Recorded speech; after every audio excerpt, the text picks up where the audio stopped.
So hey everybody, it's Mickey, and in today's video I'm sharing with you some of the best crock-pot recipes that I've tried in a long time. We've entered into serious crock-pot season, and I promise these recipes will not let you down. We're going to start with a little bit of a grocery haul because you do need a few good things for these recipes. So if you are new here, I hope you'll take a minute to subscribe. I put out new videos every week about all things home.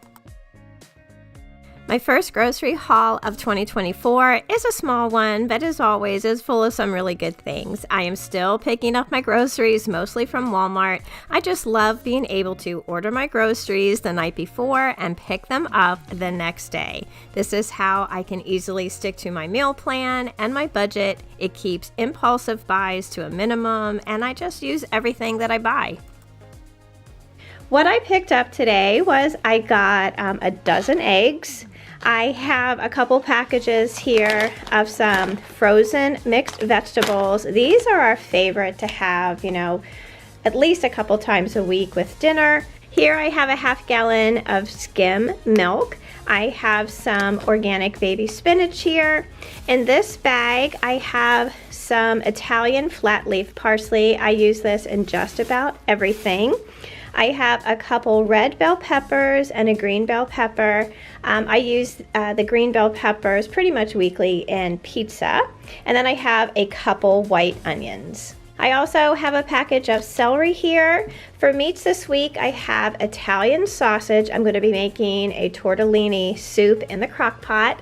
That recipe will be coming up in a video very soon.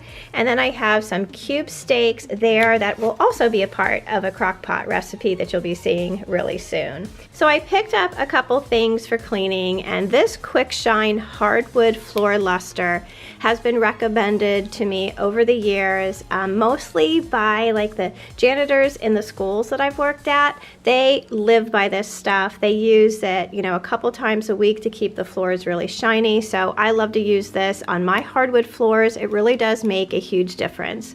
I also picked up some 409 cleaner. I was somebody that always used like homemade cleaners and things like that until COVID hit, and then I am like back full force with, you know, chemicals. I'm sure I will probably in time work away from that, but for now I'm still using like 409 and disinfectants pretty regularly. So I also picked up some shampoo.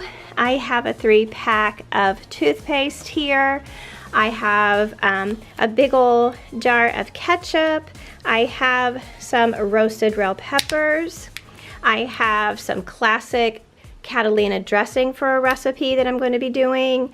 I have some diced tomatoes, beef broth, and here I have some whole berry cranberry sauce. Also, orzo is my absolute favorite these days as a side dish, so I got myself another 1-pound box of that.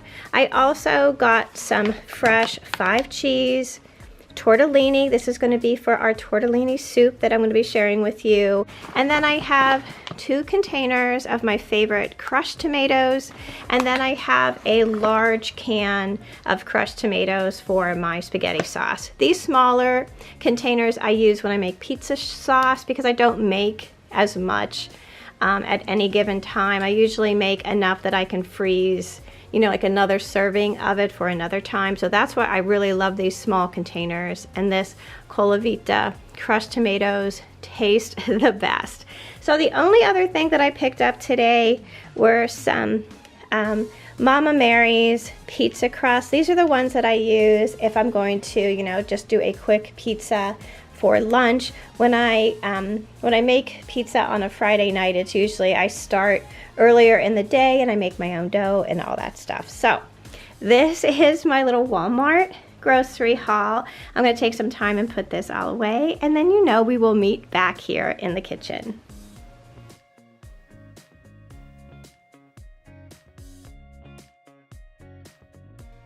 So not only is it crock-pot season, but it is also soup season, and I have a really great crock-pot soup that brings both of my favorites together. This is for a tortellini soup that has so many good things in it that you just can't help but love it. So what you're going to need for this tortellini soup recipe is, of course, you're going to need some refrigerated tortellini that we are going to add in towards the end of our cooking time. You're going to need about a half of a chopped onion. You'll need some chopped celery. I have some baby carrots here, but you can use, of course, regular sized carrots. I just want to use up what I have, so we're going to chop these up as well. You're going to need some garlic. You'll need a 28-ounce can of crushed tomatoes, a 14-ounce can of diced tomatoes. You're going to need some Italian sausage. I have mild here, but of course you can use hot if that's what you like best. You can use heavy cream or whole milk. I like to use half and half for these kinds of recipes. This as well will be added in towards the end of our cooking time.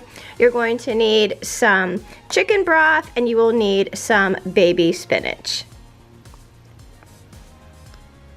So the first thing that we are going to do for this recipe is chop up our vegetables. So we are going to be sauteing our sausage in a saute pan, and what I like to do is I like to add all the veggies to the saute pan as well when the sausage is about halfway cooked through. I like to get the cooking process started like really early on, especially for the carrots, because sometimes in the crock pot you have to cook them a really long time to get them soft enough, especially for a soup. So that's what we're going to be doing today. So I am going to chop up the celery. I have an onion, and I'll be chopping up the baby carrots.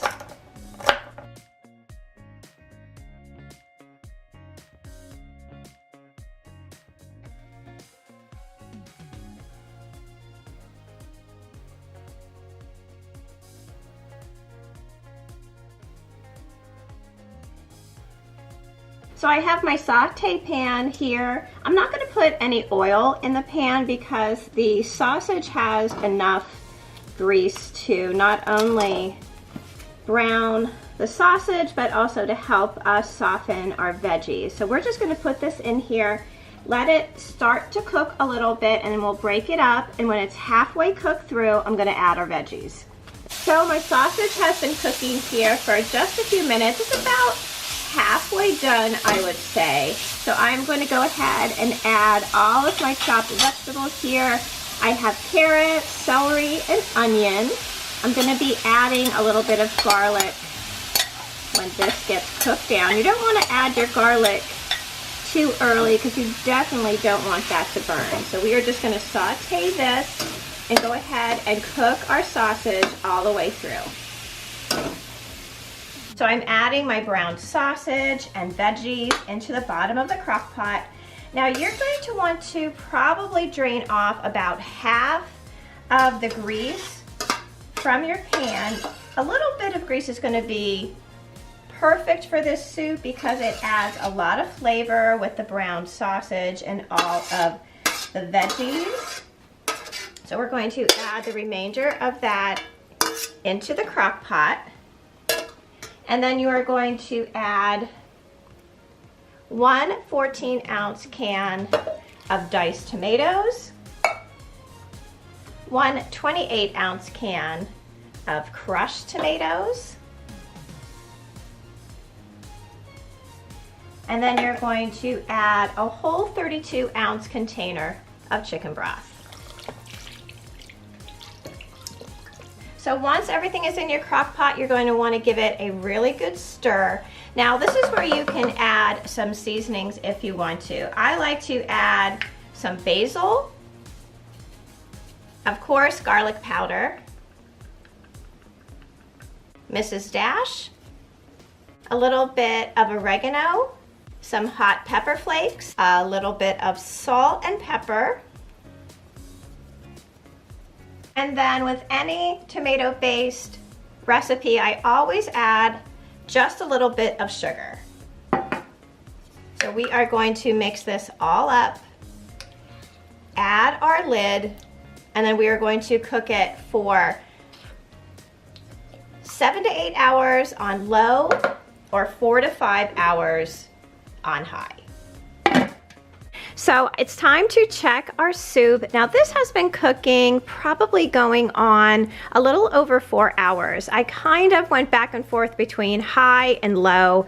I cut my veggies really small and I had cooked them along with the sausage so that they were pretty well along the cooking trail. So this should be pretty close to being done. So let's take a look.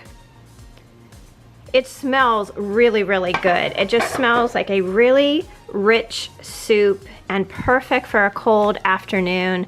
I think this is looking really good. So I am going to start to add our other ingredients. So this is about a half hour before I want to serve it. So I am going to add an 18-ounce package of fresh tortellini. We're just gonna put that all in. Stir it in. And then I am also going to add 2 cups of packed spinach. So whenever you put spinach into a recipe, you always want to add more than you really think because it wilts down to pretty much nothing. So I packed my little measuring cup there really well with 2 cups of fresh baby spinach. And you can see as I'm just stirring this into the hot liquid, it's already wilting down. And then I am going to add 3/4 of a cup of, you can do heavy cream, you can do whole milk. I am going to use half and half. So we're just going to pour that in.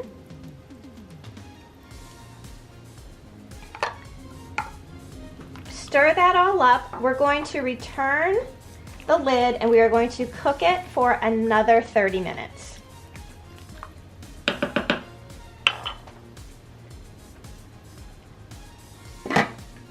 So it has been about 30-35 minutes since we put in the tortellini, the spinach, and the cream. So we're going to check and see what it looks like. Oh, it smells so, so good. Remember what I said about the spinach and all that spinach that we put in here? And it just seems like it's just the right amount. So the tortellini looks tender. Everything is cooked to perfection. So we are going to plate it up and have some dinner.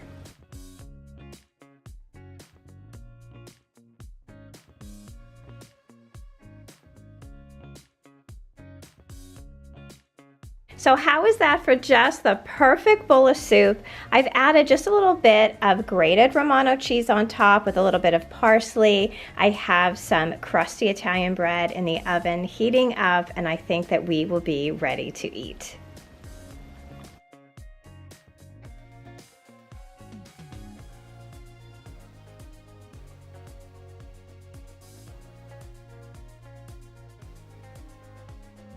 So did you guys know that you could make baked potatoes in your crock pot? Now, I never tried it until last year. And since then, this is the only way I make baked potatoes. So today we are just going to do 2 potatoes because these are really good sized ones. We usually only eat like a half of one for each person at the meal. And the only ingredients that you're going to need for this is, of course, your crock pot. You're going to need some olive oil and some kosher or sea salt. And you will need a couple pieces of tin foil. So I have both of my potatoes washed, scrubbed, and dried off. I have pricked each of them all over on both sides with a knife. And then what you're going to do is you're going to take a little bit of olive oil and kind of drizzle it on both of them. And then you're going to rub that all over your potato.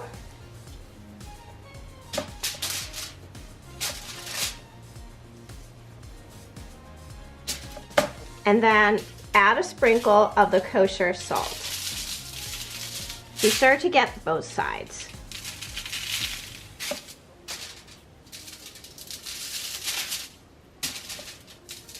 And then you're just going to wrap your potato up in the foil.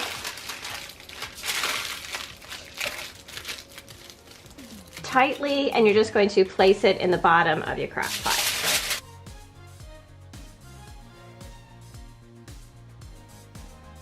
Then you're just going to cover and cook these on high for 4 to 5 hours. So it's been about almost 4.5 hours, and I thought I would check my potatoes. So I'm just going to use a fork and just to see how tender they are. And as you can see, that fork is going in there very, very easily. So I am going to call these done. So I've shut off my crock pot, and then I'm just going to get them out and put them on a plate. So these babies are like really piping hot. So you want to get yourself some tongs here to get them out of your crock pot. We are going to be serving these baked potatoes up with our next recipe, which is for Crockpot Cranberry Chicken.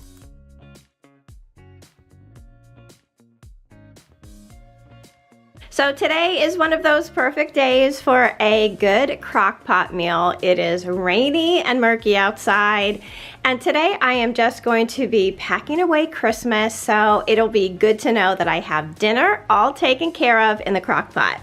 So today's recipe is for cranberry crock pot chicken, and for this you're just going to need a few ingredients. On this plate here I have 3 large size chicken breasts. I think they're somewhere between like 1.5 pounds to 2 pounds. I have them seasoned with garlic powder, pepper, a little bit of dry ranch seasoning, and some paprika. I also have here a can of whole berry cranberry sauce. This is just a great value brand that I got at Walmart. I have a bottle of classic cannellini dressing, and I'm going to be using a packet of Lipton onion soup mix. So to the top of my chicken, I am going to pour on this whole bottle of cannellini dressing. Just try to cover up your chicken pieces as well as you can so they are completely covered. And then with a spoon, I'm going to spoon over the whole berry cranberry sauce. Now you could leave this in chunks because, you know, as it starts to cook, it's going to melt on top of the chicken anyway. So you can just go ahead and put that in your crock pot in chunks.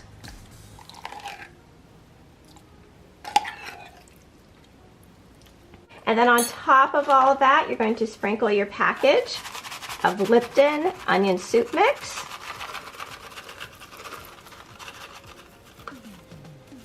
Cover and cook on low for 4 to 6 hours. Our cranberry chicken is just about done. I had it on low for probably 3 hours and high for 1 hour to start. So we are going to test the temperature of our chicken. It smells so good. So we are going to test our chicken, see what it says. So we are definitely done. This is going up at 203. So we are going to plate this up. I'm going to serve this with our baked potatoes and a side of veggies, and I'll show you what it looks like all done up. So this is our Crockpot cranberry chicken all plated up. It smells so good. I like to split the breast open a little bit so that I can drizzle some more of the sauce from the Crockpot all throughout. I have it served here with our Crockpot baked potato with a little bit of sharp cheddar cheese and some sour cream and a side of mixed vegetables. This is what's on our plate for dinner tonight.